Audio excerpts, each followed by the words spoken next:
Hare Krishna, bem-vindos à nossa leitura diária do Srimad Bhagavatam. Hoje nós vamos ler do canto 1, capítulo 3, hoje é o verso 20, com tradução e significado por Sua Divina Graça, Abhaya Charan Bhaktivedanta Swami, Srila Prabhupada Ki Jai. Avatari Sadashame Pashyam Brahma Druho Nripam, Trisapta Kritva Kupito Nikshatram Akaron Mahim. Na 16ª encarnação da Deidade, o Senhor, como Brigupati, aniquilou a classe administrativa Kshatriyas 21 vezes, ficando zangado com eles por causa de sua rebelião contra os Brahmanas, a classe inteligente. Significado: espera-se que os Kshatriyas, ou a classe administrativa dos homens, governem o planeta pela direção da classe inteligente dos homens, que orientam os governantes em termos dos Shastras padrão ou dos livros de conhecimento revelado. Os governantes continuam a administração de acordo com essa direção. Sempre que houver desobediência por parte dos Kshatriyas ou classe administrativa contra as ordens dos Brahmanas, instruídos e inteligentes, os administradores são removidos à força dos cargos e são tomadas providências para uma melhor administração. Prabhupada Ki Jai. Então, lendo aqui sobre esse verso, então eu vejo que Prabhupada ele fala no presente. Ele não está falando no passado, que na cultura védica lá atrás, no passado era assim. Interessante, eu acho interessante isso, que ele está falando no presente. Quer dizer, no meu ver, ele está querendo restabelecer, não é, os princípios védicos. E esses princípios são que dentro do Varna na Ashram, o status de vida, o padrão de vida, o Varna, os Brahmanas, Kshatriyas, Vaishyas, Shudras.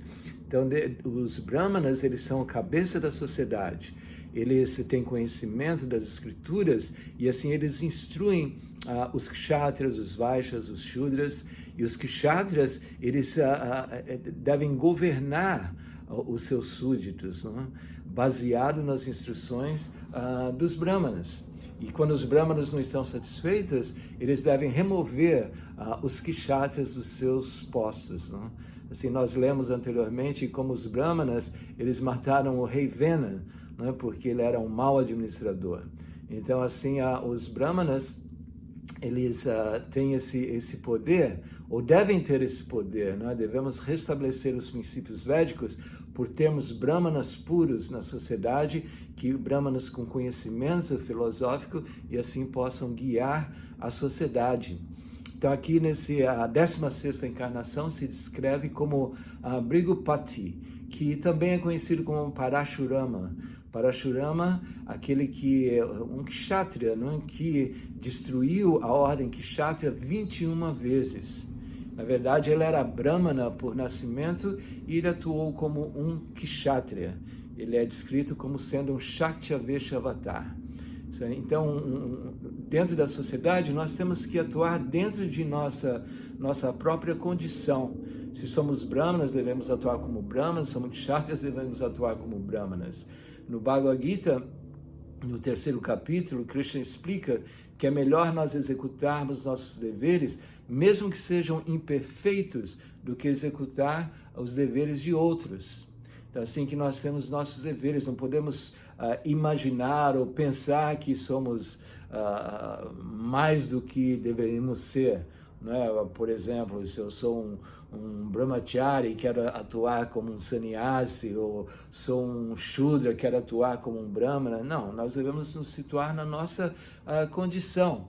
E dentro da nossa condição, mesmo que agindo imperfeitamente, nós podemos avançar espiritualmente. Mas nós devemos atuar de acordo com o nosso karma, né? De acordo com a nossa natureza.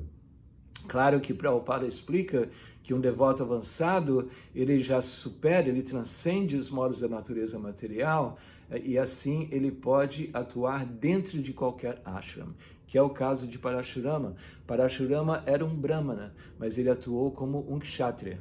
Prabhupada dá o exemplo de Vishwamitra, que era justamente o contrário, ele era um Kshatriya e atuou como um Brahmana. Parashurama era filho de Jamagni. Jamagni, era também um brahmana, um devoto do Senhor. E ele possuía uma Kamadenu. Kamadenu é uma vaca que dá de tudo, a vaca dos desejos. Ela oferecia leite ilimitadamente, assim, e tinha seu bezerrinho. E aconteceu que Jamagni foi recebido por um grande rei, a Kartavirarjuna. Ele era muito poderoso, mas muito insolente. Temos falado também sobre essa situação, quando nós somos muito opulentos, nós ficamos insolentes e orgulhosos. Esse Kritavarjuna, ele possuía 1000 braços, ele recebeu bênçãos, ele tinha 1000 braços, era muito poderoso. E assim ele visitou o ashram de Jamagni, e ele viu essa vaca, ele desejou essa vaca, e assim ele roubou essa vaca Kamadenu de Jamagni, que era o pai de Parashurama. Quando Parashurama retorna à sua casa e vê o seu pai naquela situação melancólica e fica sabendo do incidente, ele agarra do seu machado. Essa era a arma de Parashurama. Ele se vestia com uma pele de veado e com seu machado ele foi em busca de Kartavirarjuna, esse poderoso rei. E assim existe toda uma descrição de como a Parashurama destrói assim todo um exército, milhares de Aksharinis, exércitos. Ele, assim como um vento, ele aniquilou a todos, né? Com seu machado ele arrancava a cabeça assim, milhares ao mesmo tempo, e aquilo se tornou um rio de sangue. E assim Kritavarjuna was very afraid, and actually he confronted the Lord Parashurama. Ele confronta o Senhor Parashurama, e Parashurama também mata Kritavarjuna. Assim começa a matança dos Kshatriyas. Depois os filhos de Kartavirarjuna, ele tinha milhares de filhos, 1000 filhos. Eles vieram para matar, né, Parashurama, e Parashurama matou a todos. Então assim você veja, porque os Kshatriyas, eles foram ofensivos a um Brahmana, Jamagni. Parashurama começou a sua lila de matar os Kshatriyas por 21 vezes. Então essa é a lila de Parashurama. Tem muitas lilas de Parashurama. Ele era discípulo de Bhishmadeva, e ele lutou com Bhishmadeva. Ele desobedeceu o seu próprio mestre espiritual, e isso é uma outra história, podemos, quem sabe, comentar outro dia, mas ele lutou com Bhishmadeva, e Bhishmadeva ficou muito satisfeito com Parashurama. Assim, existem muitas lilas em diferentes eras com Parashurama, uma pessoa que viveu por milhares de anos. Ele estava nas lilas de Ramachandra e tantas outras lilas. Mas por hoje é só. Amanhã nós vamos ler mais um verso do Srimad Bhagavatam, então estejam ligados. Obrigado.